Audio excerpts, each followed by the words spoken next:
नमस्कार साथियों, आप देख रहे हैं देश हरियाणा। मेरा नाम है मोहित लाठर। हम आए हैं जींद के सामान्य अस्पताल में, जो सरकारी अस्पताल है। यहाँ पे कुछ लोग हैं जो प्रदर्शन कर रहे हैं कुछ सरकार की नीतियों के खिलाफ। कुछ दिन पहले भर्ती की गई थी कच्चे कर्मचारियों की। उस भर्ती से मिलते हुए कुछ भ्रष्टाचार के कुछ बातें हैं जो सामने आई हैं। अब हम इनसे बात करेंगे कि कारण क्या है। इनका कहना है कि जो ठेकेदार है उन्होंने करीब 42-43 कर्मचारियों को जो पहले से काम कर रहे थे उनको हटा दिया गया है और नए कर्मचारियों की भर्ती में धांधली की गई है। तो उनसे बात करेंगे। जो यहाँ पे डॉक्टर हैं, डॉक्टर बिरवाल हैं शायद उनका नाम, उनसे बात करेंगे कि क्या चल रहा है, इसके पीछे कौन है और उससे आम आदमी की ज़िंदगी पे असर क्या पड़ेगा। नमस्कार डॉक्टर साहब। नमस्कार जी। आज लोग इकट्ठे हुए हैं गवर्नमेंट, क्या कारण है? इसका कारण ये है कि स्वास्थ्य विभाग में MJ सोलंकी कंपनी को ठेका दिया हुआ है आउटसोर्स के कर्मचारियों का। उसकी ठेके की शर्तों अनुसार उन्होंने 1/5 से ये कार्य लिया है। 1/5 को उन्हें लिस्ट देनी थी और सरकार के ये आदेश हैं कि पुराने जो कर्मचारी लगे हुए उनको किसी भी सूरत में हटाया नहीं जाएगा। लेकिन ठेकेदार पैसों की उगाही करने के चक्कर में उनकी लिस्ट जारी नहीं की काफ़ी दिन तक। हमने गेट मीटिंग किया, प्रदर्शन किया, DC को ज्ञापन दिया, आंदोलन चलाया, जब जाके उनकी 9/7 को लिस्ट जारी की है। उस लिस्ट में 43 कर्मचारियों को नाम लिस्ट में शामिल नहीं है, जो वर्षों से काम कर रहे थे, जिनका कोरोना में अनुभव था, जिनकी कोई शिकायत नहीं है। तो 43-42 कर्मचारी नौकरी से बाहर रख दिए।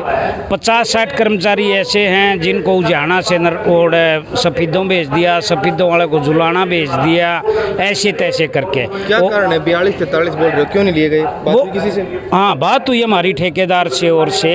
वो इसलिए लिए गए, उन्होंने 100 के करीब नए कर्मचारी लगा लिए पैसे लेकर के। और वो कहते हैं हमारे पास तो अधिकारियों के, सरकार के, मंत्रियों के उनके दबाव होते हैं और इसलिए हमें उनको एडजस्ट करने के लिए ऐसा किया है। जबकि सरकार की स्पष्ट आदेश है कि पुराने कर्मचारियों को हटाया नहीं जाएगा। जिन्होंने जान दांव पर लगा के कोरोना में सेवा की है, ट्रेंड पर्सनल हैं, वो उन्हीं को मतलब बाहर कर दिया गया। और यहाँ का प्रशासन बिल्कुल पंगु बना हुआ है। उन्होंने ठेकेदार मेरी मानता ही नहीं। ठेकेदार के खिलाफ मुकदमा दर्ज करवाने का भी यहाँ से रोज़ अखबारों में आती है, भाई यहाँ लूट मचा रखी है, उस पर भी अभी तक कार्रवाई नहीं हुई है। और इन सारी स्थिति को लेकर के पहले भी हमने 2 घंटे का हॉस्पिटल बंद किया था। तमाम स्वास्थ्य विभाग के कर्मचारी इस भ्रष्टाचार के खिलाफ और इनको सेवा में बनाए रखने के लिए ये 2 घंटे का कार्यक्रम बंद करने का ये हमने किया है। तो मुख्य कल्प्रेट या मुख्य दोषी कौन लगता है इसमें? आपका ठेकेदार है, सरकार है, प्रशासन है, किसकी गलती है जिस वजह से ये हो रहा है? मुख्य तौर पे ठेकेदार है और जिले का प्रशासन है। मिली भगत है दोनों की। मिली भगत से कर रहे हैं। मिली भगत से कर रहे हैं, पैसे कमाने के चक्कर लिए, ताकि उनसे पैसे लेके उनसे लिए गए हैं। इन कर्मचारियों की भी अनेक शिकायतें हैं। ये कह रहे हैं कि हमारे से भी 60-60 हज़ार रुपये मांगे गए और ये कहा गया कि लिस्ट में नाम डलवाना है तो पैसे दे दो। उगाही की गई है। जो 43 हैं कर्मचारी जिनको हटाया गया है, उनकी एवरेज सैलरी कितनी है? उनकी सैलरी जो मंथली होती है 13-14 हज़ार रुपये सैलरी होती है। तो देखिए, सिर्फ 13-14 हज़ार सैलरी के लिए, इस सैलरी की वजह से लोगों का घर चल रहा है। 13-14 हज़ार के लिए उनको भी हटा के 100 नए कर्मचारियों को भर्ती कर लिया गया है। डॉक्टर साहब क्या कहते हैं, ये क्यों हो रहा है, किसके पीछे? ये सिर्फ भ्रष्टाचार की बू है। लगातार जिन्होंने हमारे कोरोना में हमारे साथ कंधे से कंधा मिला के काम किया और उनको बाहर करने का रास्ता, दिखाने का रास्ता किया। लगातार 1 महीना उन्होंने आंदोलन किया और 60-60 से 45 आदमियों को बाहर और 26-27 आदमियों की जो उधर से उधर और पोस्टें बदलने का जो काम किया, इसमें बिल्कुल भ्रष्टाचार दिखाई दे रहा है। और ऐसे साथी अब खुल के आए हैं, वो बता भी रहे हैं मेरे से 70 मांगे, मेरे से 20 मांगे, मेरे से 50 मांगे। और इसी कड़ी में हमने लगातार ये छोटे गेट मीटिंग करी, CMO को, DC को ज्ञापन दिया। लेकिन ठेकेदार से हमारी वार्ता हुई, उन्हें हमने सोमवार तक का समय दिया था, भाई हम सोमवार को अगर आप ये नहीं करें तो हम मंगलवार को 2 घंटे स्वास्थ्य सेवाएं बंद करने पर मजबूर होंगे। और आज हमने किया।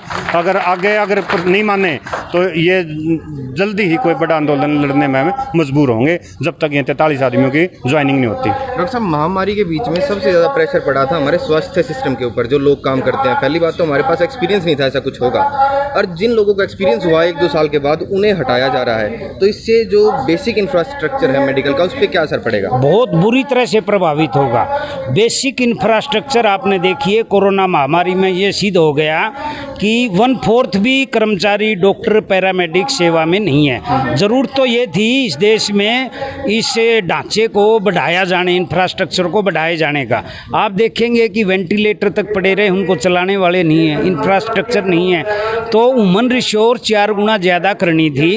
और अब सरकार कह रही है कि हम ट्रेंड लोगों करेंगे स्वास्थ्य सहायक के रूप में। देश भर में 113 जगह प्रधानमंत्री डिक्लेयर करते हैं, जो ऑलरेडी ट्रेंड हैं, जिनके इतने वर्षों के अनुभव, आप उनकी सेवाएं तो ले नहीं रहे हैं, को तो हटा रहे हो, लाइबिलिटी ले रहे हो। ये स्थिति कर रही है सरकार, बहुत ही गलत है। ये जरूरत तो है इस ढांचे को बढ़ाने की और मतलब सारी पोस्टें भरने की और सुदृढ़ करने की, क्योंकि स्वास्थ्य नहीं है ना, बाकी कुछ नहीं रहता। ये कोरोना ने सिद्ध कर दिया। और इन लोगों ने तो अपनी जान पे खेल के, जब माँ बाप की हमें बॉडी का हाथ लगाने से भी डरते थे, ये लोग थे वहाँ पर उसका अंतिम संस्कार भी करते थे, उसका ऑक्सीजन भी लगाते थे, उसका और काम भी करते थे, उसका जो भी कार्य था वो उनके इन्हीं के पेट पे लात करती। ये बहुत ही दुर्भाग्यपूर्ण है इन लोगों के लिए। राजवीर बेरवाल, मैं राज्य सलाहकार हूँ स्वास्थ्य कर्मचारी तालमेल कमेटी हरियाणा का। धन्यवाद डॉक्टर साहब। अब आप लोगों को मैं कुछ समझाने की कोशिश करता हूँ सीधे शब्दों में। ये जो आप इस तरफ आ जाइए, ये जो लोग बैठे हैं, ये कच्चे कर्मचारी जिन्हें कहा जाए, जो कॉन्ट्रैक्ट बेस पे लगाए जाते हैं, वो कर्मचारी थे। कुछ दिन पहले ठेकेदार को ठेका दिया जाता है और लोगों को भर्ती करने के लिए। अब उस ठेके के बाद क्या होता है, 100 नए कर्मचारियों को भर्ती कर लिया जाता है। 42-43 कर्मचारी हैं, उनको हटा दिया जाता है जो पहले से काम कर रहे थे, और 26-27 कर्मचारी जिनको एक जगह से दूसरी जगह ट्रांसफ़र कर दिया जाता है। अब इसमें इश्यू क्या आता है? इशू ये है कि हमारा जो मेडिकल हेल्थ सिस्टम है, उसमें काम करने वाले लोगों को एक्सपीरियंस होना चाहिए, उन्हें पता होना चाहिए, खासकर इस कोरोना की स्थिति में, कि इसे डील कैसे किया जाएगा। अब जो नए कर्मचारी आए हैं, जो 100, पहले उनको ट्रेंड किया जाएगा, पहले उन्हें सिखाया जाएगा कि कैसे डील करना है, और उसके बाद आगे होगा। तो इससे सबसे बड़ा नुकसान आम आदमी को भी है, और जो सिर्फ 13, 14, 15 हज़ार तक की नौकरी करने वाले लोग जिनको हटाया गया, उनका घर कैसे चलेगा। और जिन्होंने भ्रष्टाचार की इन्होंने बात की है, उनका यह है कि जो 100 कर्मचारी लगाए गए, उन पे किसी से 50,000, किसी से 70,000 ऐसे पैसे लेके लगाया गया है। तो इन लोगों की मांग है जिला प्रशासन, हमारे हरियाणा के प्रशासन, हरियाणा सरकार से, कि इसकी जांच हो। पहले तो कि ठेकेदार के थ्रू हुआ है, कैसे हुआ है, भ्रष्टाचार हो कैसे रहा है।